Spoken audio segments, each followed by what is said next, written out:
ఇది ఒక బావి సార్. ఈ బావిలో ఫుల్ వాటరు కనిపిస్తుంది కదా మనకు. అక్కడ ఒక బావి కనిపిస్తుంది చూడండి సార్. ఇక ఆర్సీసీ దగ్గర అది ఒక బావి. 2 బోర్లు ఉన్నాయి మళ్ళీ దీంట్లో. ఇది ల్యాండ్ సార్. టోటల్ వచ్చేసి ల్యాండ్ వచ్చేసి 20 ఎకర్ 27 గుంట.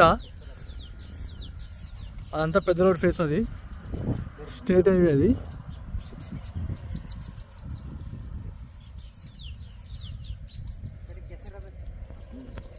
అక్కడ last border sir. Full water sir మనకి, ఎనీ టైం వాటర్. ఫైల్ వచ్చేసి ఇలా ఉంటుంది సార్.